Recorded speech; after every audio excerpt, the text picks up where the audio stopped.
सुबह की gym class में ट्रैक पर रेंगते हुए जून जोर जोर से सांस ले रहा था। क्लासमेट्स का एक ग्रुप आसानी से आगे दौड़ रहा था और उस पर हंस रहा था। जल्दी चलो पुडिंग, साइडलाइन से एक लड़के ने चिल्लाकर कहा। कोच ने बेसब्री से जोर से सीटी बजाई। जून हॉल में तेजी से चला। उसके पैरों में दर्द हो रहा था, लेकिन उसने दर्द को नजरअंदाज कर दिया। क्लासरूम में घुसते हुए जैसे ही वो पीछे बैठा, उसके नीचे डेस्क चरमरा गई। उसके पीछे एक दबी हुई हंसी सुनाई दी। उसे लगा जैसे फर्नीचर भी उसका मजाक उड़ा रहा हो। वो तनाव में आ गया। एक आवाज फुसफुसाई और फिर उसकी पीठ पर पेन से हल्का सा प्रहार हुआ। जून धीरे से मुड़ा। अंबर, जो फर्स्ट ईयर की सबसे पॉपुलर लड़की थी, एक प्यारी सी मुस्कान के साथ उसके पीछे बैठी थी। वो आगे की ओर झुकी और एक मुड़ा हुआ नोट आगे बढ़ा दिया। क्लेयर की तरफ से। वो फुसफुसाई। जून की नजरें अंबर से होते हुए उस डेस्क तक गई जहां क्लेयर, उसकी बचपन की दोस्त, सावधानी से उसकी नजरें चुराते हुए बैठी थी। एक पल के लिए उसका दिल खुश हो गया। क्लेयर उससे बात करने की कोशिश कर रही थी। उन्हें सच में बात किए हुए बहुत समय हो गया था। जून ने उम्मीद और उलझन के साथ नोट ले लिया। अंबर ने आंख मारी और हौसला बढ़ाते हुए सिर हिलाया जैसे कह रही हो, जाओ इसे पढ़ो। साफ काली स्याही से लिखा हुआ था। क्लेयर की लिखावट में ये शब्द थे। लंच के समय साइंस बिल्डिंग के पीछे मुझसे मिलो। साथ ही एक स्माइली फेस भी था जिससे उसकी धड़कनें तेज हो गई। वो उससे मिलना चाहती थी। शायद उसे उनकी पुरानी दोस्ती याद आ गई थी और जो कुछ भी हुआ था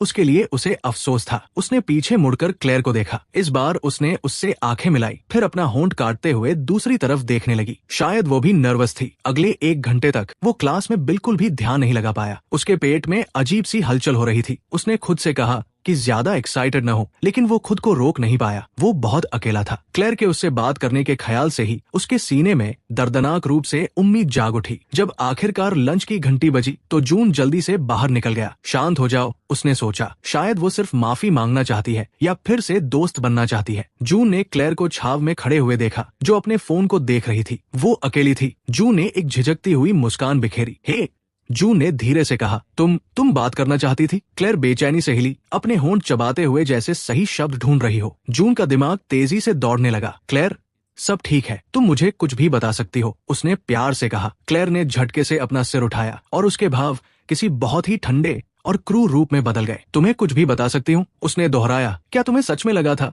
कि मैं तुम्हें यहाँ कुछ कॉन्फेस करने या किसी और बात के लिए बुलाऊंगी? जून सुन्न रह गया। उसकी उम्मीद की गर्माहट पल भर में कड़वी ठंड में बदल गई। तुमने गलत सोचा। मैंने तुम्हें यहाँ इसलिए बुलाया है क्योंकि मैं चाहती हूँ कि तुम रुक जाओ। मुझे घूरना बंद करो। किसी दयनीय पिल्ले की तरह मेरा पीछा करना बंद करो। अब हम दोस्त नहीं हैं।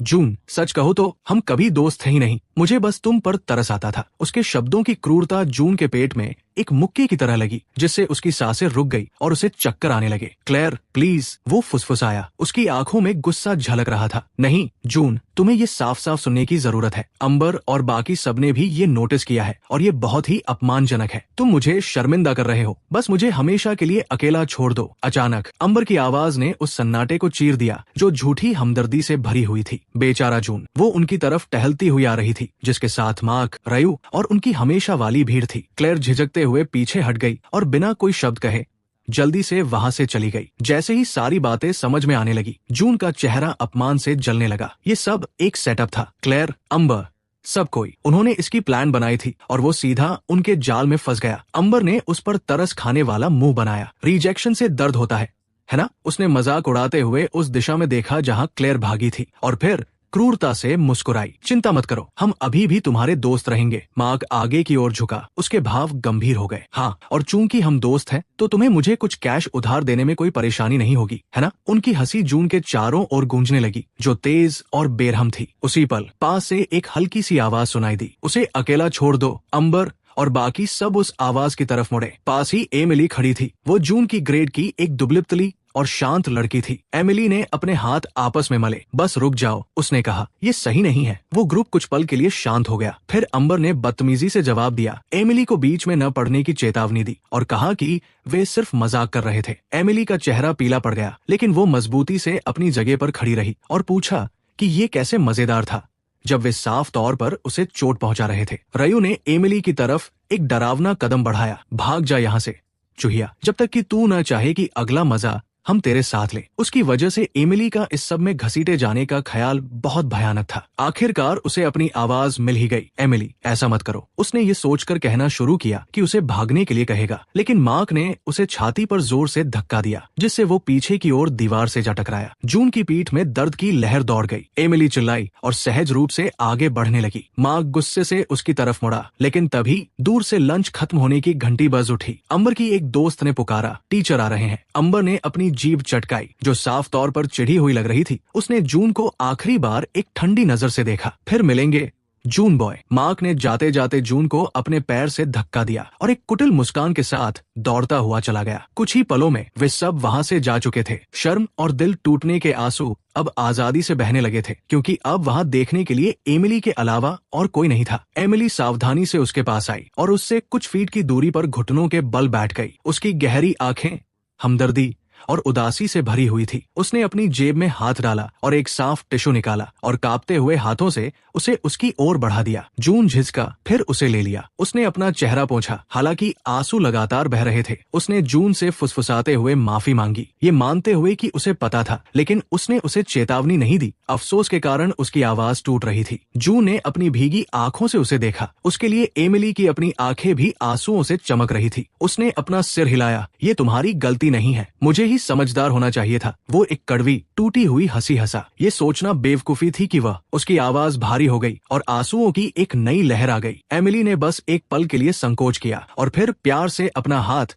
उसके कंधे पर रख दिया। उम्मीद करना बेवकूफी नहीं थी, वो बड़बड़ाई, वे क्रूर थे और तुम इसके हकदार नहीं थे। उसने काफी लंबे समय से अपने लिए इतनी दयालुता नहीं सुनी थी। खुद को संभालने की कोशिश करते हुए जून ऊपर की ओर उठा, लेकिन उसके पैर कांप रहे थे। एमिली ने तुरंत ये नोटिस कर लिया। उसने धीरे से उसकी बाह पकड़ी और उसे तब तक संभाले रखा जब तक कि उसका बैलेंस नहीं बन गया। उसका स्पर्श सावधान और तसल्ली देने वाला था। उसने उसे एक कांपती हुई आभारी मुस्कान दी। मेरे लिए खड़े होने के लिए थैंक यू। एमिली ने अपनी नजरें नीचे कर ली और फुसफुसाते हुए कहा कि वो बस ऐसे ही खड़े रहकर ये सब नहीं देख सकती थी। वे एक साथ बिल्डिंग के पीछे से बाहर निकले और फिर हॉलवे में अपने अपने रास्ते चले गए। एमिली ने उसे एक छोटी सी हौसला बढ़ाने वाली मुस्कान दी। क्लेयर के धोखे और अंबर की क्रूरता की चुभन अभी भी ताजा थी, लेकिन एमिली की दयालुता सुकून देने वाली थी। जब छुट्टी की आखिरी घंटी बजी तो जून जल्दी से कैंपस से निकल गया और सूरज डूबते ही घर पहुंच गया। वो चुपचाप अंदर गया। उसने किचन में झांका। फ्रिज पर चुंबक से एक नोट चिपका हुआ था, देर तक काम कर रही हूँ, डिनर माइक्रोवेव में है। मॉम, जाहिर है उसकी मॉम घर पर नहीं थी। इन दिनों वो शायद ही कभी सोने के समय से पहले घर आती थी। हमेशा ऑफिस के काम में डूबी रहती थी। जहाँ तक डैड की बात थी, वे उन्हें तब छोड़कर चले गए थे जब जून बहुत छोटा था। जून सीढ़ियों से ऊपर गया और देखा कि उसकी बहन सौ के बेडरूम का दरवाजा आधा खुला हुआ था। उसने उसे अंदर अपनी वैनिटी पर बैठे और बाल संवारते हुए देखा। तुम्हें क्या चाहिए? उसने अपनी आवाज में मौजूद चिढ़ को छिपाने की कोशिश किए बिना पूछा। एक पल के लिए उसने सौ को बताने के बारे में सोचा, लेकिन फिर उसे याद आया कि उसे उसकी परेशानियां सुनना बिल्कुल पसंद नहीं था। कुछ नहीं, उसने आखिरकार बड़बड़ाते हुए कहा। सौ ने उसे ऊपर से नीचे तक देखा। क्या तुम रो रहे थे या कुछ और? उसने अपनी बाहें मोड़ ली और झुंझलाहट में सांस छोड़ते हुए ऐसा व्यवहार किया जैसे उसे कोई असुविधा हो रही हो। कुछ नहीं हुआ, उसने पीछे हटते हुए साफ झूठ बोल दिया। सौ ने अपनी आंखें घुमाई। जो भी हो, बस मुझे शर्मिंदा न करने की कोशिश करना, ठीक है? मेरे पास निपटने के लिए पहले से ही बहुत कुछ है। इसके साथ ही वो वापस अपने शीशे की तरफ मुड़ गई और एक तरह से उसे वहां से जाने के लिए कह दिया, बिना कोई और शब्द कहे। जून अपने कमरे में लौट आया और दरवाजा बंद कर लिया। ये एकमात्र ऐसी जगह थी जहां वो खुद को थोड़ा बहुत सुरक्षित महसूस करता था। उसकी नजर उसके डेस्क पर गई जहां उसकी स्केच बुक खुली पड़ी थी। कल रात वह एक सुपर हीरो की ड्राइंग बना रहा था। एक गठीले शरीर वाला योद्धा जो गोलियों को बेअसर कर सकता था और कारों को उठा सकता था। वो अक्सर ऐसी ताकत होने और किसी शक्तिशाली इंसान के रूप में होने की कल्पना करता था, लेकिन सच्चाई यह थी कि वो बस वही था, एक अधिक वजन वाला अकेला 17 साल का लड़का जो बिना सांस फूले नीचे तक नहीं चल सकता था। उसने बदलने की, एक्सरसाइज करने और खुद को मजबूत बनाने की कोशिश की थी, लेकिन उसका शरीर हमेशा उसे धोखा दे जाता था। यहाँ तक कि एक आधा पुशअप भी उसे 15 मिनट तक कांपने और हाफने पर मजबूर कर देता था। उसकी नजर उसके बगल में बिस्तर पर पड़े उसके फोन पर पड़ी। उसने उसे झट से उठा लिया, शायद अपने पास मौजूद कुछ सोशल मीडिया एप्स चेक करने के लिए। ऐसा नहीं था कि उसे किसी मैसेज की उम्मीद थी। जैसे ही स्क्रीन की लाइट जली, किसी अनजान चीज ने उसका ध्यान खींचा। एक आइकन जिसे वो पहचानता नहीं था, उसकी होम स्क्रीन के बीचों बीच बैठा था। उसका नाम गेटवॉकर था। उसने यकीनन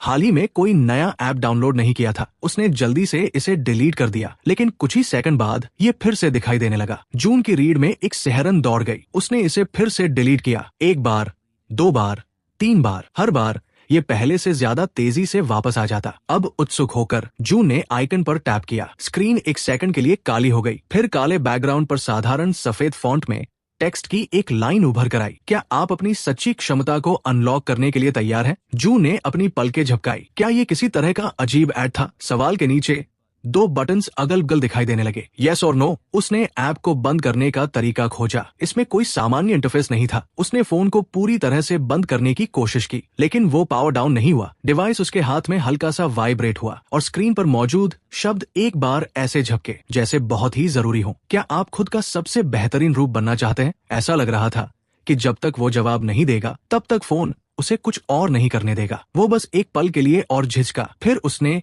यस पर टैप कर दिया। फोन से एक चकाचौंध करने वाली सफेद रोशनी निकली, इतनी तेज कि जून चीख पड़ा और उसने उसे बिस्तर पर गिरा दिया। फिर उतनी ही तेजी से चमक कम हो गई। जब उसकी आंखों को देखने की आदत हुई तो उसका दिल लगभग रुक ही गया था। वो अब अपने बेडरूम में नहीं था। हर दिशा में शुद्ध सफेद रंग का एक अंतहीन फैलाव था। कोई छत या आसमान नहीं था, बस रोशनी और धुंधले सफेद रंग की एक अनंत जगह थी। हेलो, उसने पुकारा। उसके सामने हवा में टेक्स्ट झिलमिलाते हुए सामने आया। इसमें लिखा था, वेलकम जून, चैलेंज 1, 2 गुना ग्रेविटी में 2 किलोमीटर चलो। इससे पहले कि वो उन शब्दों को पूरी तरह से समझ पाता, जून दर्द से चीख पड़ा, क्योंकि एक अदृश्य शक्ति ने अचानक उसे नीचे की तरफ दबा दिया। 2 गुना ग्रेविटी, चैलेंज के टेक्स्ट ने कहा था। ये असंभव है, उसने घबराते हुए सोचा। वो इतने दबाव में कैसे चल पाएगा? घंटों बीतते हुए महसूस हुए, जबकि वो वही लेटा रहा, अपना सिर उठाने में भी असमर्थ था। धीरे धीरे बेताबी से जून ने जमीन को खरोंचा और अपने कांपते हुए शरीर को एक बार में 1 इंच आगे की ओर घसीटा। एक पैर उसने जबरदस्ती उसे आगे बढ़ाया और नीचे रखा। एक कदम, इस कोशिश से उसकी जांघों में दर्द की चुभन पहले से ही शुरू हो गई थी। उसने एक और कदम उठाया और फिर एक और। हर एक कदम बहुत भारी था। केवल 10 कदम के बाद उसके पैर अचानक लड़खड़ा गए और वो मुंह के बल ठंडी कठोर जमीन पर गिर पड़ा। आंसुओं ने उसकी आंखों को धुंधला कर दिया, लेकिन उसे वे सारे ताने, वो सारी हंसी याद आ गई। अगर ये अजीबोगरीब ट्रायल सच में मजबूत बनने की चाबी था, तो ये उसका एकमात्र मौका था। इसलिए जून आगे बढ़ता रहा। उस सफेद फैलाव से आगे बढ़ने का कोई एहसास नहीं हो रहा था। बस एक छोटी सी डिस्प्ले दूरी की गिनती दिखा रही थी, 0.2 किलोमीटर। उसे कोई अंदाजा नहीं था कि वो यहाँ कितनी देर से फंसा हुआ है, घंटों से या शायद दिनों से। हैरानी की बात ये थी कि उसे बिल्कुल भी भूख या प्यास नहीं लग रही थी, फिर भी थकान उसे अंदर तक जला रही थी। 0.5 किलोमीटर तक पहुंचते पहुंचते जून के फेफड़ों में आग सी लग गई थी। जैसे ही उसने चलना बंद किया, हवा में एक आवाज गूंजी, चैलेंज को रोकते हुए। जून का सिर झटके से ऊपर उठा। वहाँ कौन है? उसने पुकारा, लेकिन कोई जवाब नहीं मिला। शायद ये ऐप की एक ऑटोमेटेड आवाज थी। शायद वो जरूरत के हिसाब से आराम कर सकता था, लेकिन उसे डर था कि अगर उसने ज्यादा समय लिया तो कोई पेनल्टी न लग जाए। कुछ मिनटों के बाद उसने खुद को जबरदस्ती पैरों पर खड़ा किया। रिज्यूम, वो बड़बड़ाया। डिस्प्ले ने एक एक कदम का जवाब दिया। उसे एक धीमी लय मिल गई, कदम सांस कदम सांस, जिसने उसे एक बार में कुछ मीटर आगे बढ़ाया। उसने स्कूल के ट्रैक की कल्पना की, उन मजाक उड़ाने वाले चेहरों को याद किया। अगर वो रोज उस अपमान को सह सकता था, तो वो इस अकेले ट्रायल को भी पार कर सकता था। अब 1.0 किलोमीटर पर जून के मुंह से राहत की एक चीख निकल गई और वो गिर पड़ा। उसने अपनी आंखें बंद कर ली, बस सांस लेने की कोशिश कर रहा था। शायद ऐप ने किसी गलत इंसान को चुन लिया था। वो कमजोर था। वो एक ऐसा लड़का था जो हमेशा आखिर में आता था, आसानी से हार मान लेता था और कभी पलटकर जवाब नहीं देता था। नहीं, उसके अंदर की एक मजबूत आवाज ने विरोध किया। वो लड़का ऐसा हुआ करता था। वो बदलाव चाहता था, है ना? अगर उसे ऐसा करना पड़ा तो वो इंच इंच करके आगे बढ़ेगा। उसकी नजरों के सामने अंधेरा छाने लगा। वो बस इतना ही जानता था कि एक के बाद एक कदम आगे बढ़ाना है। 1.8 किलोमीटर पर जून दबी हुई आवाज में सिसक रहा था। बस थोड़ा सा और आगे वो खिसकता रहा, एक पैर के बाद दूसरे पैर को घसीटते हुए। आखिरकार एक आखिरी कदम के साथ डिस्प्ले बदल गया। 2 किलोमीटर। जीत की एक आवाज गूंज उठी। चैलेंज 1 पूरा हुआ। कंग्रेचुलेशंस, उस शांत आवाज ने ऐलान किया। कोई इनाम नहीं दिया गया, कोई स्पष्टीकरण नहीं था, लेकिन उसे अपने अंदर गर्व और राहत की एक बहुत बड़ी लहर महसूस हुई। एक पल बाद रोशनी ने उसे फिर से अपने अंदर समा लिया। जून अपने बेडरूम में झटके से जाग गया और कुछ पल के लिए सोचने लगा कि क्या वो सब कोई सपना था। उसका फोन वही उसके बगल में पड़ा था जहां वो गिरा था। ऐसा लग रहा था कि उसने उस अजीब जगह पर कई दिन बिता दिए हों। लेकिन अपनी अलार्म क्लॉक पर एक नजर डालते ही उसके दिल की धड़कन रुक सी गई। समय बिल्कुल भी आगे नहीं बढ़ा था। उसके फोन पर एक नोटिफिकेशन की आवाज आई जिससे वो चौंक गया। स्क्रीन पर वही ऐप था। वो एक बार चमका और फिर एक छोटा सा टेक्स्ट बबल सामने आया। स्टेटस चैलेंज 1 पूरा हुआ। जून ने स्क्रीन पर टैप किया लेकिन कुछ नहीं हुआ। उसने बैक बटन दबाया और इस बार उसने काम किया। ऐप तुरंत बंद हो गया। वो कांपते हुए पैरों पर खड़ा हुआ और उसे हैरानी हुई कि वे मजबूती से टिके रहे। असल में वो स्थिर महसूस कर रहा था। उसे अच्छा लग रहा था। वो अपने कमरे में कुछ कदम चला। उसके शरीर ने आसानी से उसका आदेश माना। वो हमेशा जो भारीपन महसूस करता था वो बहुत कम हो गया था। उसने थोड़ा सा उछलने की हिम्मत की। न केवल उसके दोनों पैर जमीन से ऊपर उठे बल्कि जब वो नीचे आया तो ये लगभग बहुत ही हल्का था। अपनी अलमारी के दरवाजे पर लगे शीशे के पास जाकर उसने देखा वो अभी भी वैसा ही दिख रहा था। गोलमटोल चेहरा, भारी भरकम शरीर, लेकिन कुछ थोड़ा सा अलग था। शायद उसके खड़े होने का तरीका। उसके दरवाजे पर एक हल्की सी दस्तक ने उसे उसकी सोच से बाहर निकाला। उसने जल्दी से दरवाजा थोड़ा सा खोला जिसमें से धुंधले हॉलवे में सौ खड़ी दिखाई दी। वो चिढ़ी हुई लग रही थी। उसकी भौहें तनी हुई थी। वो कैसी आवाज थी? उसने पूछा। क्या तुम गिर गए थे या कुछ और? जून ने अपना सिर हिलाया और जोर देकर कहा कि वो ठीक है। वो बस लड़खड़ा गया था। कोई गंभीर बात नहीं थी। जब उसे कुछ नहीं मिला तो उसने एक आह भरी। ठीक है,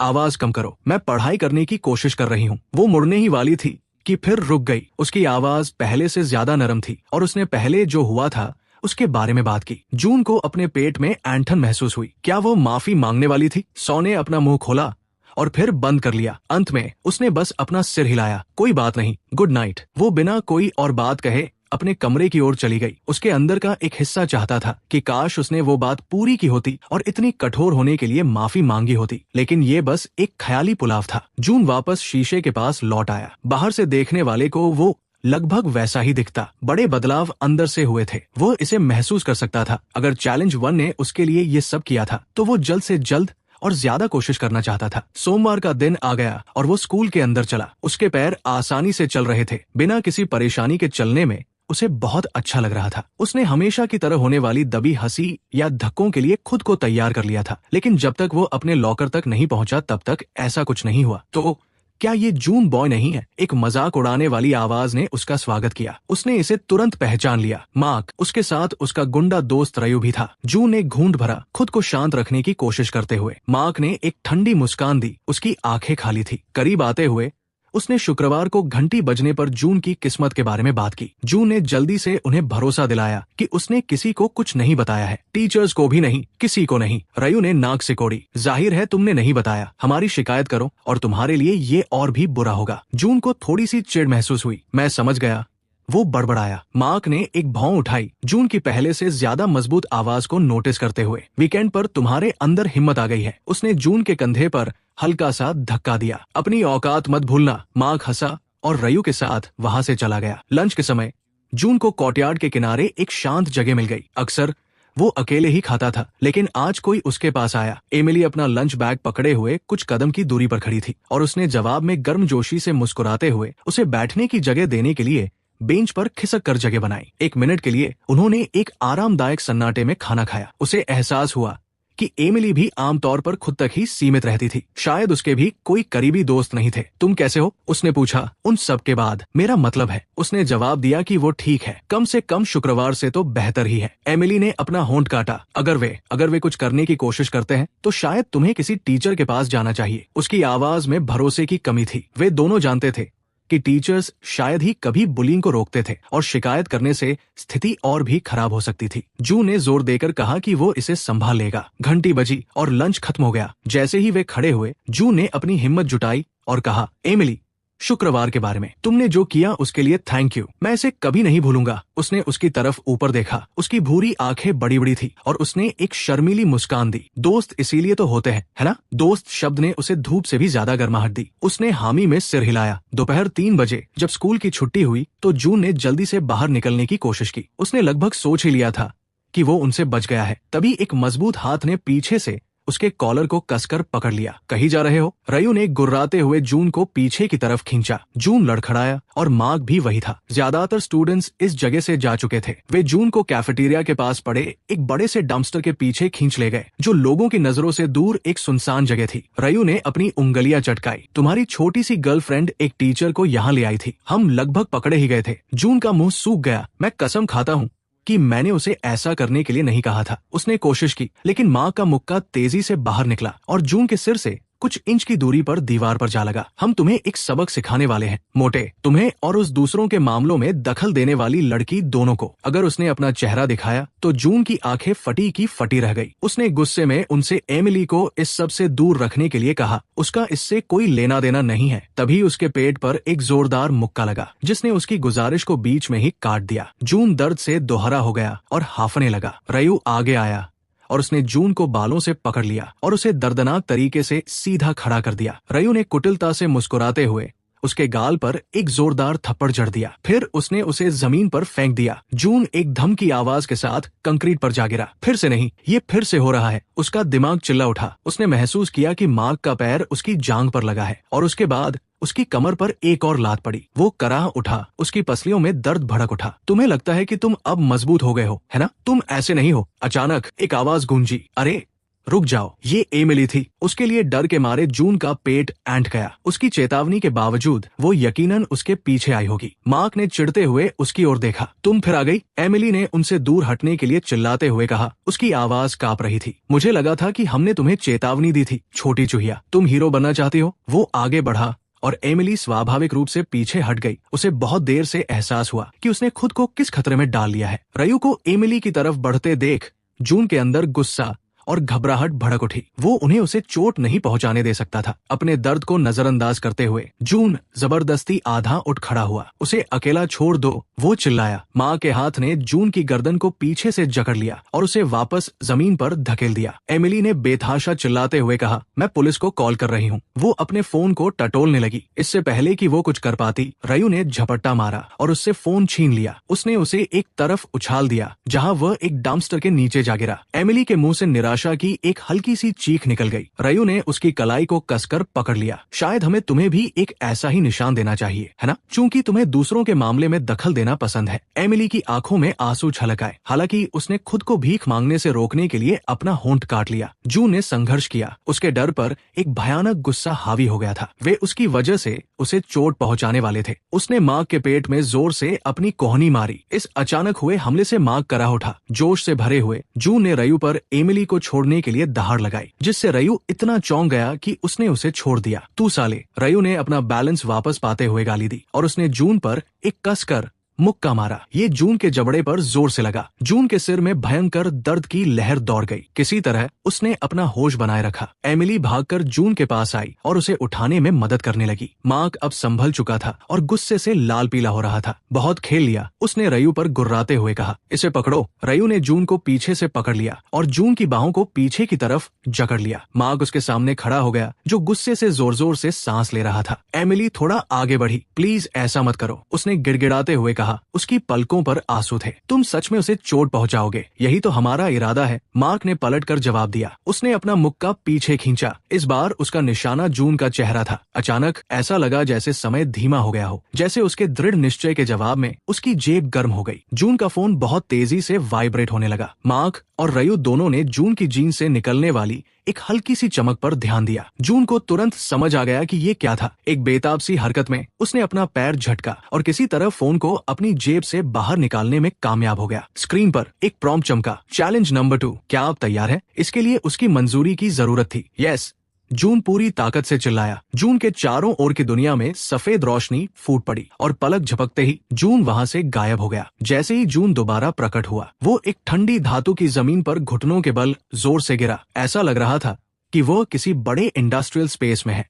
जून लड़खड़ाते हुए अपने पैरों पर खड़ा हुआ। उन बुलीज की पिटाई का दर्द जा चुका था। असल में वो तरोताजा महसूस कर रहा था, मानो एंट्री करते ही ऐप ने उसकी शारीरिक स्थिति को रीसेट कर दिया हो। उसके सामने हवा में एक जाना पहचाना तैरता हुआ टेक्स्ट सामने आया, चैलेंज 2, आयरन गोलेम को हराओ। जैसे ही जून ने पढ़ना खत्म किया, वे अक्षर गायब हो गए। उसकी बाई ओर से खुरचने की आवाज आई। जून उस अंधेरे रास्ते की तरफ घुमा। आंखों की तरह दो लाल बत्तियां चमकी। एक भारी धातु की आवाज के साथ जून की सांसें अटक गई। एक आकार सामने आया। ये एक बख्तरबंद सैनिक की तरह बना हुआ एक ह्यूमैनॉइड रोबोट था। उसका दिल जोरों से धड़कने लगा जब वो विशाल ह्यूमैनॉइड रोबोट अंधेरे से बाहर निकला। एक ही पल में उसने छलांग लगा दी। जून की बचने की कोशिश बहुत धीमी साबित हुई। धातु के एक हाथ ने उस पर कुचलने वाली ताकत से मुक्का मारा। हड्डी टूटने की एक भयानक आवाज हुई और फिर कुछ नहीं, अंधेरा। कुछ पलों बाद जून वेयरहाउस के दरवाजे पर हाफते हुए वापस जिंदा हो गया। दृश्य फिर से रीसेट हो गया, मानो वो बुरा सपना फिर से शुरू हो गया हो। वही टिमटिमाती रोशनी, वही क्रेट्स की शांत कतारें। कमरे के उस पार रोबोट भी फिर से रिएक्टिवेट हो जाता है। इस तरह एक भयानक चक्र शुरू हुआ। रोबोट उसे वेयरहाउस की भूल भुलैया में लगातार ढूंढता रहता है और जब भी वो उसे पकड़ता है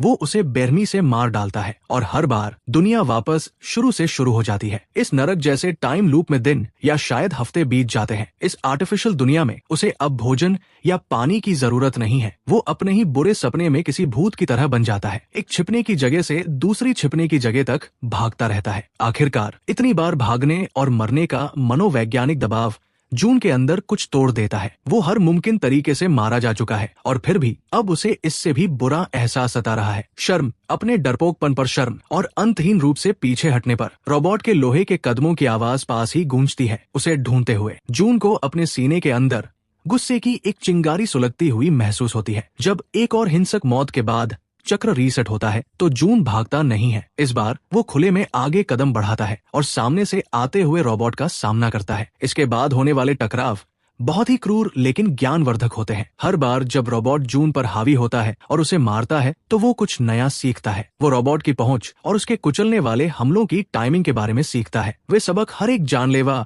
हमले के साथ उसके अंदर अंकित हो जाते हैं। हर बार जिंदा होने के बाद जून पहले से थोड़ा कम नाजुक होकर वापस आता है। शुरुआती कुछ बार जब वो रोबोट के हमलों को रोकने की कोशिश करता है तो उसके हाथ किसी टहनी की तरह टूट जाते हैं, लेकिन जैसे जैसे वो बार बार जिंदा होता है उसकी हड्डियां और मजबूत होती जाती है। जल्द ही वो अपना बचाव करने के लिए अपने हाथ उठा सकता है और हड्डियां टूटने के बजाय उसे सिर्फ गहरी चोटें आती है। उसकी त्वचा सख्त हो जाती है, यहाँ तक कि उसकी इंद्रियां भी तेज हो जाती है। जो एक तरफा कत्लेआम के रूप में शुरू हुआ था वो अब एक भयानक ट्रेनिंग रेजिमेंट में बदल रहा है। एक निर्णायक प्रयास में जून सब कुछ एक साथ समझ लेता है। जैसे ही रोबोट उसकी तरफ बढ़ता है वो शांत रहता है और अपने कदमों को वैसे ही एडजस्ट करता है जैसे उसने सीखा है। जब लोहे का वो दैत्य अपना मुक्का मारता है तो जून बस कुछ इंच की दूरी से एक तरफ खिसक जाता है। वो अपनी कोहनी को रोबोट के हाथ के जोड़ में दे मारता है। इस हमले से धातु थोड़ी सी पिचक जाती है। रोबोट जो कुछ पल के लिए अपना बैलेंस खो बैठता है फिर से हमला करने के लिए घूमता है, लेकिन जून अनगिनत मौतों से मिली तेजी के साथ पहले ही आगे बढ़ चुका होता है। वो अगले वार से बचने के लिए नीचे झुकता है और उछलकर रोबोट की पीठ पर सवार हो जाता है। एक भयानक चीख के साथ वो उस मशीन के सिर के चारों ओर अपने हाथ कस लेता है। रोबोट उछलता है और छटपटाता है। जून को एक कंक्रीट के खंभे पर दे मारता है, लेकिन वो लोहे जैसी पकड़ के साथ उसे पकड़े रहता है। रोबोट की गर्दन टूटते ही धातु के फटने की एक भयानक आवाज होती है। अपने आखिरी झटके में रोबोट जमीन पर गिर पड़ा। उसका सिर जून के गुस्से से टूटकर अलग हो चुका था। इस अचानक छाए सन्नाटे में हाफते हुए उसे एक नोटिफिकेशन मिलता है कि ट्रेनर को हरा दिया गया है। वो लड़खड़ाते हुए पीछे हटता है। उसकी नजरें उस टूटे हुए रोबोट पर टिकी है जिसने उसे इतनी बार मारा था। लड़ाई खत्म हो गई है, लेकिन कुछ अजीब था। कई मिनटों के बाद भी कुछ नहीं हुआ। वो अभी भी वहाँ अकेला खड़ा था। उसे एक डरावनी सच्चाई का एहसास हुआ। सिस्टम ने साफ तौर पर कहा था कि उसे आयरन गोलेम को हराना है, फिर भी नोटिफिकेशन ने ट्रेनर की हार का ऐलान किया था। जून ने अभी ठीक से सांस भी नहीं ली थी कि एक नए झटके ने जमीन को हिला दिया। वेयरहाउस के दूसरे छोर पर एक बहुत बड़ा स्लाइडिंग डोर खुलने लगता है। उसके पार अंधेरा है, तभी दो विशाल अंबर रंग की बत्तियां जल उठती हैं। उस काले खालीपन से एक विशाल आयरन गोलेम कदम बाहर रखता है। अगर पिछला रोबोट एक बुलडोजर था तो ये पैरों पर खड़ी एक पूरी इमारत है। उसके हाथ पेड़ के तनों जितने मोटे हैं और उसके हाथ इतने बड़े हैं कि वे एक कार को कुचल सकते हैं। लेकिन जून यहाँ तक हार मानने के लिए नहीं आया है। वो अपने पैर जमाता है और अपनी मजबूत मुट्ठियां उठाता है। ये आखिरी चैलेंज आ गया है और वो इसका डटकर सामना करेगा। आयरन गोलेम पहले हमला करता है। उसका एक विशाल हाथ पूरी ताकत से नीचे की तरफ आता है। जून खुद को एक तरफ उछाल देता है और कुचले जाने से बाल बाल बचता है। इसके बाद एक ऐसी लड़ाई शुरू होती है जो जून ने पहले कभी नहीं लड़ी थी। वो मलबे के बीच से गुजरता है और पागलों की तरह उसकी कोई कमजोरी ढूंढने की कोशिश करता करता है। जब भी उसे मौका मिलता है वो तेजी से जवाबी हमले करता है। उसके वार से आयरन गोलेम के कवच पर बस हल्के से निशान पड़ते हैं। हर मिनट आयरन गोलेम जून को थका रहा है। जब गोलेम किसी तरह जून को पकड़ने और दबाने में कामयाब हो जाता है तो उसे महसूस होता है कि उसकी पसलियां मुड़ रही है और टूटने की कगार पर है। फिर भी वो एक दर्दनाक चीख के साथ खुद को आजाद कर लेता है। वो कुछ पल के लिए बेहोश हो जाता है और फिर से लड़ने की भयंकर इच्छा के साथ होश में आता है। ऐसा लगता है जैसे उसका शरीर अब मरने से ही इनकार कर रहा हो। जून एक आखिरी कोशिश के लिए खुद को संभालता है। वो और आयरन गोलेम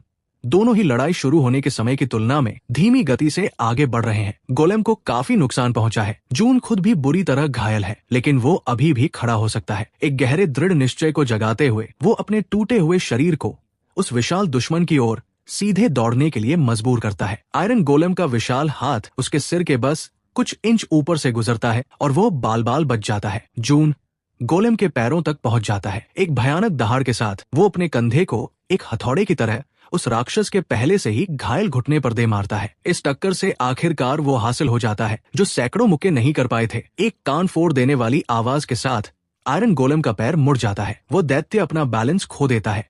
वो खुद को संभालने की कोशिश करता है, लेकिन जून पहले से ही अपने पैरों पर खड़ा है और वो अपना पूरा वजन गोलेम के दूसरे पैर पर डाल देता है। आयरन गोलेम के गिरते ही एक जोरदार धमाका होता है। जून उछलकर आयरन गोलेम की चौड़ी छाती पर बैठ जाता है। आखिरकार उसके पास एक बहुत ही महत्वपूर्ण चीज पर वार करने का खुला मौका है। गोलेम के धड़ के बीच से एक हल्की नीली चमक बाहर आ रही है जो उसके पावर कोर की तरह लग रही है। एक भयानक चीख के साथ जून अपनी मुट्ठी उठाता है और उसे एक हथौड़े की तरह नीचे मारता है। उस वार से कवच पर एक गड्ढा बन जाता है। वो पीछे हटता है और दर्द से चीखते हुए फिर से वार करता है। जून ने उसी जगह पर मुक्कों की लगातार बारिश कर दी। अपनी टूटी हुई उंगलियों के साथ जून अभी भी उस चिंगारी निकालते हुए छेद में हाथ डालता है और उसकी मुट्ठी में जो भी आता है उसे पकड़ लेता है। गर्म केबल्स का एक बंडल जो कि कोर का ही एक हिस्सा है, अपनी बची हुई पूरी ताकत लगाकर आयरन गोलेम उसके नीचे कांपने लगता है। उसकी चमकती हुई आंखें एक बार झिलमिलाती है और फिर बुझ जाती है। उसका बचा हुआ हाथ एक भारी आवाज के साथ बेजान होकर जमीन पर गिर जाता है। चैलेंज नंबर 2 पूरा हुआ। उसके चारों ओर वेयरहाउस का दृश्य सफेद रोशनी में घुलने लगा। Congratulations challenger. जैसे ही दुनिया धुंधली हुई वो शांत आवाज बोली। जब जून ने अपनी आंखें फिर से खोली तो वो वापस स्कूल के पीछे था। वो उसी पल में वापस आ गया था जब वो गया था, बिल्कुल वही जहां उन बुल्लीज ने उसे घेरा था। असल दुनिया में समय बिल्कुल भी आगे नहीं बढ़ा था। सारा नजारा जमा हुआ था। मार्क का मुक्का अभी भी जून के चेहरे की तरफ आ रहा था, लेकिन जून अब वो लड़का नहीं रहा था जो कुछ पलों पहले असहाय खड़ा था। उसने बचने की कोशिश भी नहीं की। मुक्का सीधे जून पर लगा, फिर भी उसे कुछ महसूस नहीं हुआ। इसके बजाय ये मार्क था जो दर्द के मारे अपना हाथ झटकते हुए तेजी से पीछे हट गया। जून ने देखा कि रयू ने उसे अभी भी कसकर पकड़ा हुआ था। उसने रयू का हाथ पकड़ लिया और उसे ऐसे उठाया मानो उसका कोई वजन ही न हो। बस एक हल्का सा दबाने पर उसने महसूस किया कि रयू की कलाई टूट गई है, जिससे रयू दर्द से चीखने लगा और अपने घुटनों पर गिर पड़ा। ये क्या है? मार्क हैरानी से चिल्लाया क्योंकि जून रयू की पकड़ से फिसल गया था। जून शांति से माँ का सामना करने के लिए मुड़ा। उसने जो कुछ भी सहा था उसके बाद इन दोनों बुल्ली से निपटना किसी बच्चे के साथ खेलने जैसा लग रहा था। मार्क ने गुस्से में जून के चेहरे पर मुक्का मारा। जून ने बस मार्क के मुक्के को बीच में ही पकड़ लिया। मार्क चिल्ला पड़ा क्योंकि उसका हाथ अजीब तरीके से मुड़ गया था और जून की पकड़ के नीचे उसकी हड्डियां चटक रही थी। मार्क ने बेतहाशा अपना हाथ खींचने की कोशिश की, लेकिन जून ने उसे और जोर से दबाया जब तक कि मार्क दर्द से चीखने नहीं लगा। दर्द होता है ना? जून ने ठंडेपन से कहा और मार्क को एक हाथ से पीछे धकेल दिया। मार्क ईंट की दीवार से जा टकराया और कराहते हुए जमीन पर गिर पड़ा। रयू एक पल के लिए अपनी टूटी हुई कलाई को भूलकर फिर से जून की ओर झपटा। जून आसानी से एक तरफ हट गया, रयू को गले से पकड़ लिया और उसे आसानी से जमीन से ऊपर उठा लिया। रयू छटपटाने लगा। उसकी आंखें डर से फटी हुई थी। मैंने तुम्हें चेतावनी दी थी, जून ने धीरे से कहा और अपनी पकड़ को बस इतना कड़ा किया कि रयू डर जाए और फिर उसे एक तरफ फेंक दिया। मार्क संघर्ष करते हुए वापस अपने पैरों पर खड़ा हुआ। वो गुस्से में था और डरा हुआ था। उसने एक पॉकेट नाइफ निकाला और कांपते हुए हाथों से उसे खोला। तुम्हें इसकी कीमत चुकानी पड़ेगी, मार्क चिल्लाया और जून की तरफ दौड़ा। आखिरी पल में उसने मार्क की कलाई पकड़ ली और उसे तेजी से मरोड़ दिया। फिर जून ने अपनी हथेली से मार्क की छाती पर वार किया। मार्क जमीन पर पड़ा हाफने लगा और उसकी आंखों में आंसू भर गए। रयू डरा हुआ जून को घूर रहा था और हिल भी नहीं पा रहा था। जून ने चाकू उठाया, उसे बंद किया और उन दोनों बुलीज को घूर कर देखा। ध्यान से सुनो, अगर तुम में से कोई भी दोबारा मेरे या एमिली के पास आया तो मैं सिर्फ हड्डियां ही नहीं तोड़ूंगा। दोनों लड़कों ने जल्दी से सिर हिलाया। उनकी आंखों में डर साफ दिख रहा था। जून के पीछे आखिरकार एमिली ने हरकत की। उसकी आवाज कांप रही थी, लेकिन चिंता से भरी थी। सब ठीक है, उसने धीरे से उसे भरोसा दिलाया और हारे हुए बुली से मुंह फेर लिया। मार्क और रयू ने उस पल का फायदा उठाकर लड़खड़ाते हुए अपने पैरों पर खड़े होने की कोशिश की। एमिली का चेहरा आंसुओं से भीगा हुआ था, लेकिन उसकी आंखों में एक चमकती हुई राहत थी। मुझे यकीन नहीं हो रहा। तुमने कैसे? क्या तुम सच में ठीक हो? जू ने किसी तरह एक हल्की सी मुस्कान दी। मैं ठीक हूँ एमिली। सच में? उसे एहसास हुआ कि वो पहले से कहीं ज्यादा सीधा खड़ा था। उसके कंधे तने हुए थे। एमिली को उसकी आंखों से आंखें मिलाने के लिए अपना सिर थोड़ा ऊपर उठाना पड़ा। ऐसा लग रहा था कि एमिली ने अभी जो कुछ भी देखा था उसके बारे में वह दर्जनों सवाल पूछना चाहती थी, लेकिन उसने अपना होंठ काट लिया, क्योंकि वो पक्के तौर पर नहीं जानती थी कि उसे पूछताछ करनी चाहिए या नहीं। स्कूल में अगले कुछ दिन जून के लिए एक अजीब सी धुंध में गुजर गए। कैफेटेरिया के डंपस्टर के पीछे जो हुआ उसकी अफवाहें तेजी से फैल गई। कैसे मार्क और रयू रहस्यमय तरीके से पिट गए थे। कुछ लोगों ने कहा कि किसी अनजान अपरक्लासमैन ने उन्हें पीटा है। दूसरों ने फुसफुसाते हुए कहा कि ये वही मोटा लड़का था जिसने अजीब तरीके से उन्हें हरा दिया था। बहुत कम लोगों ने दूसरी बात पर विश्वास किया और जून ने खुद को सबसे दूर ही रखा। बुधवार की शाम को जून ने जानबूझकर अपने सारे बचे हुए काम पूरे कर लिए। उसने अपनी मॉम और सौ को बताया कि वो एक हफ्ते के लिए बाहर रहेगा और उनसे कॉल न करने के लिए कहा, क्योंकि उसे पूरी तरह से पता था कि वो क्या करने जा रहा है। जब उसने उस रहस्यमय ऐप को खोला तो वो धीरे से चमका। चैलेंज नंबर 3 अनलॉक हो गया है। बिना किसी हिचकिचाहट के जून ने चैलेंज 3 पर एक्सेप्ट दबाया, जिससे उसका कमरा एक शानदार सफेद रोशनी में डूब गया। जब उसने अपनी आंखें खोली तो वो एक और नई दुनिया में खड़ा था। ये जगह उस खालीपन या वेयरहाउस जैसी बिल्कुल नहीं थी। उसने खुद को चिलचिलाती धूप के नीचे एक विशाल खुले परिदृश्य में पाया। नोटिफिकेशन सामने आता है। चैलेंज 3 गुना ग्रेविटी और अत्यधिक गर्मी की स्थिति में 1,00,000 पुशअप्स और 10,000 किलोमीटर की दौड़ पूरी करो। उसका पुराना रूप डर गया होता और तुरंत पीछे हट गया होता, लेकिन अब नहीं। उसने याद किया कि पहले 2 चैलेंजेस कितने असंभव लग रहे थे, फिर भी उसने उन पर जीत हासिल की थी। उसे कोई डर नहीं लग रहा था, सिर्फ एक दृढ़ निश्चय था। अचानक तुरंत ही एक भारी वजन उसके ऊपर आ गिरा। 3 गुना ग्रेविटी एक्टिवेट हो गई थी। जून लड़खड़ाया, लेकिन सीधा खड़ा रहने में कामयाब रहा। जून ने एक गहरी सांस ली और तुरंत उसे इसका पछतावा हुआ, क्योंकि गर्म हवा ने उसके गले को झुलसा दिया था। ठीक है, वो खुद से बड़बड़ाया। 1 पुशअप, 2, 3, 10 पर उसके हाथ कांपने लगे। 15 पर वे जलने लगे। उसने गिरने से पहले खुद को जबरदस्ती 20 तक पहुंचाया। अभी 99,800 और करने हैं। वो एक रूखी हंसी के साथ हाफने लगा। थोड़ी देर आराम करने के बाद उसने फिर से कोशिश की। उसके हाथ मजबूत थे, लेकिन दुगनी ग्रेविटी के खिलाफ अपने भारी शरीर को धक्का देना जल्द ही यातना का एक नया रूप बन गया। वो दर्द के हावी होने से पहले किसी तरह 30 पुशअप्स कर पाया। 15वें दिन तक उसे मति भ्रम होने लगा था। अंबर की हंसी गूंज रही थी। हार मान लो मोटे। 60वें दिन वो बीच दौड़ में गिर पड़ा। उसकी नजरों के सामने अंधेरा छा रहा था। एमिली की एक परछाई सामने आई जो पानी की बोतल दे रही थी। तुम जितना सोचते हो उससे कहीं ज्यादा मजबूत हो, उसने फुसफुसाते हुए कहा। उसने उस भ्रम को पी लिया और भी तेजी से दौड़ने लगा। जून जानता था कि इसमें बहुत समय लगेगा। समय के साथ वो इसके अनुकूल हो गया। उसकी मांसपेशियां मजबूत हो गई और उसने हजारों पुशअप्स और सिटअप्स किए और सैकड़ों किलोमीटर की दौड़ पूरी कर ली थी। उसका शरीर तेजी से बदल गया। उसका फैट कम हो गया और लीन मसल बन गई। बीच में कभी कभी जून अपनी शारीरिक सीमाओं तक पहुंच जाता था, जिससे उसे पूरी तरह से ठीक होने के लिए 1 हफ्ते तक आराम करना पड़ता था। एक बार तरोताजा होने के बाद उसने एक नए दृढ़ निश्चय के साथ अपनी एक्सरसाइजेस शुरू की। आखिरकार ऐसा लगने लगा जैसे सालों बीत गए हों। अब बस दौड़ना बाकी था। अभी भी सैकड़ों किलोमीटर आगे थे। दृढ़ निश्चय के साथ उसने हार नहीं मानी। जैसे ही वो फिनिश लाइन के करीब पहुंचा, उसने आखिरी दौड़ के लिए अपनी सारी ताकत जुटा ली। उस अनदेखी फिनिश लाइन को पार करते ही जीत की एक घंटी जोर से गूंज उठी। जून रुक गया, हाफते हुए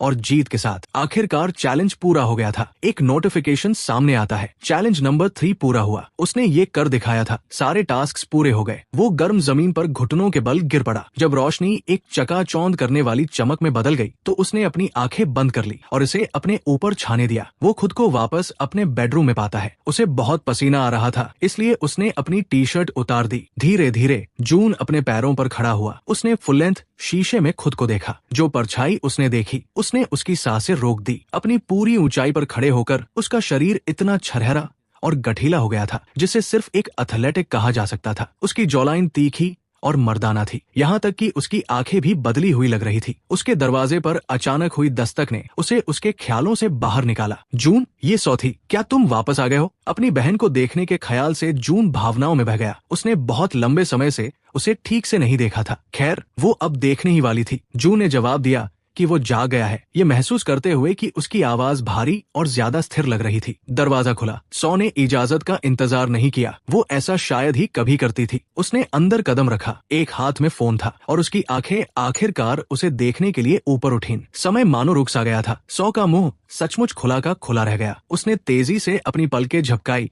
जैसे उसे यकीन हो कि वो गलत देख रही है। उसका भाई। उसने एक हल्की सी, लगभग शर्माती हुई मुस्कान दी। गुड मॉर्निंग सौ। वो बस घूरती रही। उसकी नजरें उसके चेहरे से नीचे उस गठिले पेट की झलक तक गई और फिर वापस उसके चेहरे पर आ गई। ऐसा लग रहा था मानो उसका दिमाग ये मान ही नहीं पा रहा था कि ये उसका भाई है। कैसे? ये क्या? वो हकलाने लगी। उसके गालों पर शर्मिंदगी की लालिमा छा गई। मैंने वर्कआउट शुरू करने का फैसला किया था, जून ने हल्के फुल्के अंदाज में कहा, इस तरह पेश आते हुए जैसे ये कोई बड़ी बात न हो। खैर, वो और कह भी क्या सकता था। वो आगे बढ़ा और सो स्वाभाविक रूप से पीछे हट गई। वो अभी भी चौड़ी आंखों से देखती हुई दरवाजे की चौखट से टकरा गई। वर्कआउट? उसने धीरे से दोहराया। उसकी नजर उसके पीछे गई। तुम्हें पता है, एक्सरसाइज। मेरे पास कुछ मोटिवेशन था, उसने कहा। उस आखिरी शब्द में लोहे जैसी एक सख्ती थी जिसने सौ को चौंका दिया। उसने अपना मुंह खोला, शायद माफी मांगने या आगे सवाल पूछने के लिए, लेकिन कोई आवाज नहीं निकली। इसके बजाय उसकी आंखें नीची हो गई। उसके चेहरे पर शर्म और पछतावा साफ दिख रहा था। मुझे जाना होगा, उसने बुदबुदाते हुए कहा, और वो उससे नजरें नहीं मिला पा रही थी। वो उल्टे पांव घूमी और लगभग भाग ही गई। जून ने चैन की सांस ली। उसे असहज करने में कोई खुशी नहीं मिली, लेकिन उसका मन भी उसके पीछे भागने का नहीं किया। उनके रिश्ते को फिर से बनने में समय लगेगा। अगर कभी बना तो उसे कुछ साल पहले के अपने कुछ पुराने कपड़े याद आए। उसने उन्हें पहन लिया। फिर उसने अपना स्कूल बैग उठाया और बाहर निकल गया। हर एक कदम नया और फुर्तीला महसूस हो रहा था। स्कूल के दरवाजे के पास पहुंचते हुए उसे एक घबराहट भरी खुशी महसूस हुई। क्लास से पहले कोर्टयार्ड इधर उधर घूमते स्टूडेंट से भरा हुआ था। जून सिर ऊंचा करके और सीधे पोस्चर के साथ अंदर चला। लगभग तुरंत ही उसने महसूस किया कि सबकी नजरें उसकी तरफ मुड़ रही है। पहले कुछ लोग और फिर फुसफुसाहटों की एक बढ़ती हुई लहर सुनाई देने लगी। वो कौन है? उसने एक लड़की को अपनी दोस्त से फुसफुसाते हुए सुना। क्या वो नया है? एक दूसरी आवाज बड़बड़ाई। जूनियर लड़कियों का एक ग्रुप तो उसे खुलेआम घूर रहा था। एक लड़की तो शर्म से लाल हो गई जब जून ने अनजाने में उससे आंखें मिलाई। वो अपने लॉकर की ओर जाने वाले मुख्य रास्ते पर मुड़ गया। बास्केटबॉल टीम के दो लड़के लॉकर्स पर टिके हुए थे और जैसे ही जून पास आया वे अनजाने में ही एक तरफ हट गए। जैसे ही उसने अपना लॉकर बंद किया वो पीछे से आए किसी शख्स से लगभग टकरा ही गया। एक हल्की सी सांस की आवाज के साथ वो पलटा और उसने खुद को एमिली के आमने सामने पाया। उसने उलझन में उसकी तरफ देखा। एक्सक्यूज मी, मुझे माफ करना, मैं ढूंढ रही थी, उसने शुरू किया, क्योंकि शुरुआत में वो उसे पहचान नहीं पाई थी। फिर उसकी आंखें फटी की फटी रह गई। जून, वो फुसफुसाई। जिस तरह से उसने उसका नाम लिया उससे उसका दिल पिघल गया। सब में से उसे उसके रिएक्शन की सबसे ज्यादा परवाह थी। उसे अचानक शर्म आ गई और वो अपनी गर्दन के पीछे रगड़ने लगा। हे एमिली। एमिली अचानक आगे बढ़ी और उसे कसकर गले लगा लिया। मैं बहुत परेशान थी, तुम स्कूल नहीं आए और कई दिनों तक टेक्स्ट का जवाब ही नहीं दिया, उसने कहा। जून ने पलकें झपकाई, फिर जवाब में अपनी बाहों को उसके चारों ओर लपेट लिया। आई एम सॉरी, वो बड़बड़ाया। एमिली थोड़ा पीछे हटी और अब वो शर्म से बुरी तरह लाल हो रही थी, क्योंकि उसे एहसास हुआ कि वो स्कूल के बीचों बीच एक बहुत ही छरहरे और गठीले जून को गले लगा रही थी और वो शर्मिंदा थी। आई एम सॉरी, बात बस इतनी है कि तुम इतने। जून धीरे से हंसा। मुझे पता है कि ये बहुत ज्यादा है, मैं सब कुछ समझा दूंगा, मेरा वादा है। एमिली ने सिर हिलाया। उसने उसकी तरफ देखकर मुस्कुराया और उसे फिर से वो गर्मजोशी महसूस हुई। वो एमिली से उसकी क्लासरूम पर लंच के समय मिलने के वादे के साथ विदा हुआ। जैसे ही वो अंदर गया कमरा शांत हो गया। उसकी टीचर जो बीच वाक्य में थी वो भूल गई कि वे क्या कह रही थी। कुछ छात्रों के मुंह से जोर की आवाज निकली, जून। टीचर ने आखिरकार ऐसे पूछा मानो वे अपने रोस्टर में कोई नया छात्र देख रही हूँ। हाँ मिसेस पार्ड, मुझे देर हो गई, इसके लिए माफी चाहता हूँ। उसकी आवाज ने कुछ और लोगों का ध्यान खींचा। हे भगवान, तुम दिख रहे हो, उसने शुरू किया, फिर खुद को संभाला और अपना गला साफ किया। पूरी सुबह जून को लगातार घूरती हुई नजरों और फुसफुसाहटों का सामना करना पड़ा। उसने विनम्रता से जवाब दिया, लेकिन उन्हें बढ़ावा नहीं दिया। हालांकि जिस बात ने उसे खुशी दी वो कम से कम एक इंसान को इस सारी अटेंशन पर जलते हुए देखना था। अम्बर, उसने पहली बार उसे क्लासेस के बीच हॉलवे में देखा, जो लॉकर्स के पास अपने ग्रुप के साथ खड़ी थी। जब अम्बर ने उसे कॉरिडोर में आते हुए देखा तो उसकी आंखें फटी की फटी रह गई। शुरुआत में ऐसा लगा कि वो उसे पहचान नहीं पाई। उसकी नजरें किसी भी लड़की की तरह एक हॉट लड़के को ताड़ने जैसी थी। जब उसने उसे एक शांत और समझदार मुस्कान दी तभी उसे एहसास हुआ। जून, अम्बर की चीख निकल गई, जिससे उसकी सहेलियां हैरानी से उसकी तरफ देखने लगी। वो रुका और अपना सिर झुकाया। अम्बर का चेहरा शर्म से लाल हो गया। वो हैरान थी। उसने जिस लड़के का मजाक उड़ाया था उसे इस हैंडसम लड़के के साथ मिलाने की कोशिश में वो उलझ गई थी। तुम दिख रहे हो, वो हकलाने लगी और फिर एक सीखी हुई फ्लर्टी मुस्कान बिखेरी। तुम बहुत अच्छे लग रहे हो। उसकी चमचियों ने एक दूसरे की तरफ देखा। उनमें से एक, मरिस ने बीच में कहा, हाँ मतलब सच में बहुत अच्छे। जून को उनकी इस साफ दिखने वाली चापलूसी पर घिन आई, लेकिन उसने एक विनम्र दिखावा बनाए रखा। थैंक्स। वो आगे बढ़ने ही वाला था, लेकिन अम्बर ने हाथ बढ़ाकर धीरे से उसकी बाह को छू लिया। हे, मैं बस लड़कियों को इस शुक्रवार रात अपने घर पर होने वाली पार्टी के बारे में बता रही थी। तुम्हें जरूर आना चाहिए, बहुत मजा आएगा। उसकी आवाज कुछ ज्यादा ही मीठी थी। खुद को हंसने से रोकने के लिए जून को अपनी पूरी इच्छा शक्ति लगानी पड़ी। यही तो बात है, उसने सोचा। वो पॉपुलर लड़की अब मुझे चाहती है। उसने अपनी बाह पर रखे उसके हाथ को तब तक देखा जब तक कि उसने उसे हटा नहीं लिया और फिर सीधे उसकी आंखों में देखा। शुक्रवार को पार्टी? तुम्हें पता है कि ये सब मुझे पसंद नहीं है, उसने ठंडेपन से कहा। अम्बर ने पलकें झपकाई। इस रिजेक्शन से वो हैरान थी। सबसे पॉपुलर लड़की होने के नाते उसे लड़कों के इस मौके के लिए तरसने की आदत थी। उसने एक छोटी सी घबराई हुई हंसी हंसी, ये मानकर कि शायद वो मजाक कर रहा है। उसने अपनी आवाज धीमी करते हुए थोड़ा और पास कदम बढ़ाया। मुझे पता है कि हम पहले ज्यादा साथ नहीं रहे, लेकिन मैं सच में तुम्हें बेहतर तरीके से जानना चाहूंगी। जून, कुछ महीने पहले ये एक सपने जैसा होता, अब इससे उसे थोड़ी घिन आ रही थी। उसने धीरे से कहा, ताकि केवल वो और उसकी सबसे करीबी सहेली ही सुन सके। मुझे बेहतर तरीके से जानना। अम्बर, हम दोनों जानते हैं कि तुमने कभी इस बात की परवाह नहीं की कि मैं असल में कौन हूँ। उसकी मुस्कान फीकी पड़ गई। ये सच नहीं है।